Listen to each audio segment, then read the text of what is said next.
The outgoing NAB Chairman, Ken Henry, joins me now. Thank you very much for coming in. It's good to be with you. In a statement to the ASX on Tuesday, the NAB said that both you and Andrew Thorburn would stay on. Today you've stepped down. What's changed? We've had further time for reflection. And in reflecting, Andrew and I have had many conversations, as you would imagine, over that period of time. And we came to the view, jointly really, that it was in the best interests of NAB that we take the decision together to step down from our respective roles. And why did you believe that to be in the best interests of NAB?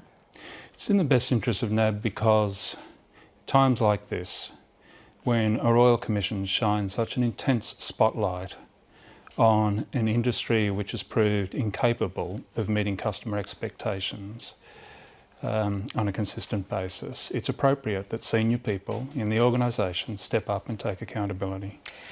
Does it underscore the point that the Royal Commission made that the NAB doesn't really get it, that it took several days for you to reach this conclusion?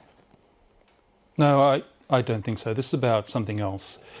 His comment was about us not getting what it takes to meet customer expectations, to deliver on the customer, to deliver for the customer every time and everywhere. And we accept that finding. Andrew and I both accept that finding.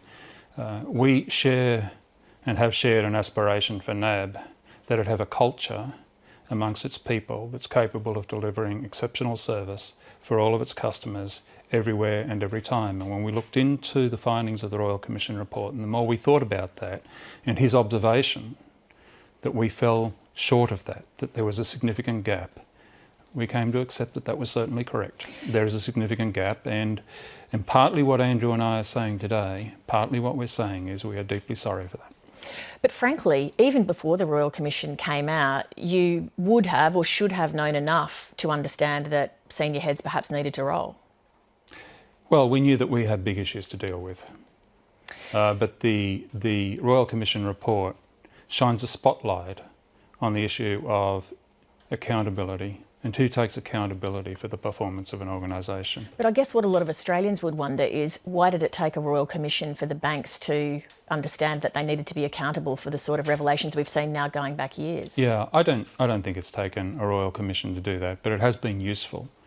The Royal Commission has certainly been useful in shining such an intense spotlight on activity and holding people to account in the way that it has. It's been a useful exercise. In fact, I would say that the enduring legacy of this report will be that intense scrutiny that it has shone on financial institutions and the way in which it's forced senior people in those organisations to confront some really challenging things.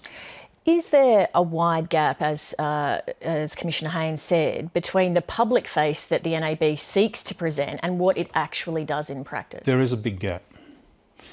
The gap, as I see it, is that NAB does aspire to do the right thing by every customer, every time and everywhere, and we're a long way from that. We've got an absolute mountain to climb in NAB in order to achieve our aspiration for the bank. We know we're on the right path. We're making big investments in the business over the next, last year, in the next 2 years, another $1.5 billion just in that 3-year period, on top of what we would normally do.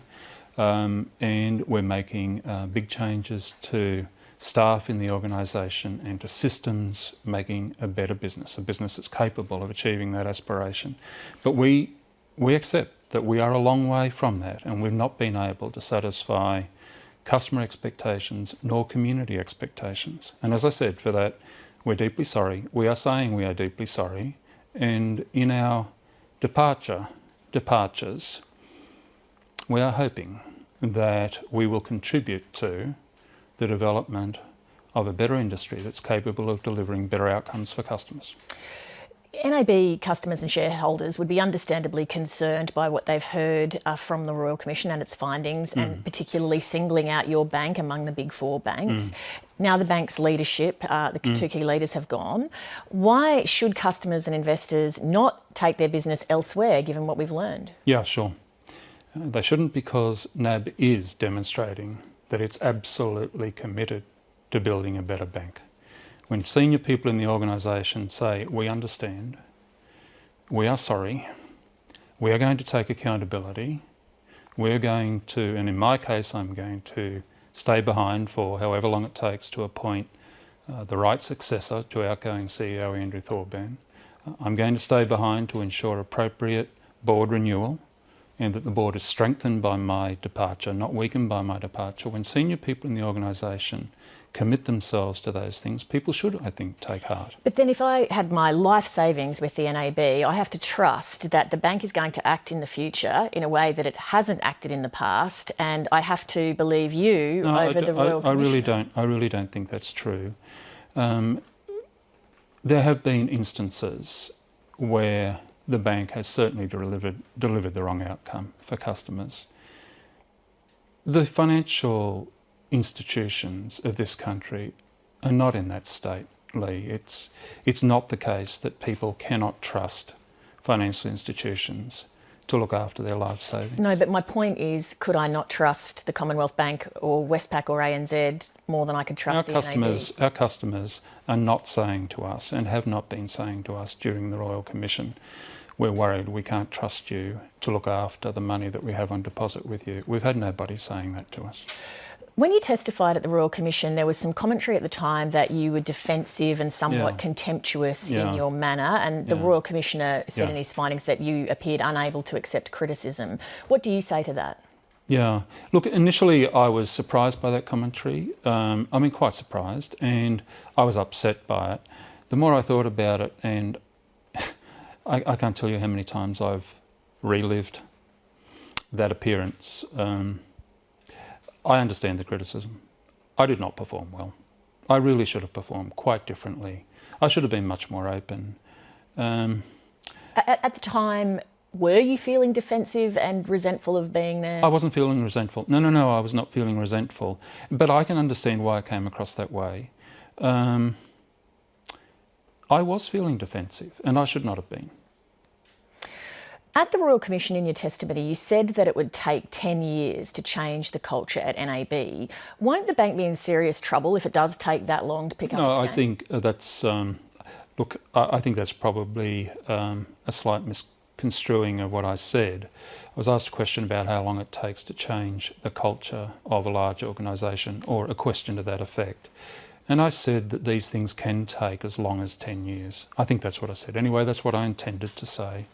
I don't believe it will take that long in NAB. No, I don't. I think we're well on the pathway to developing the right culture in NAB.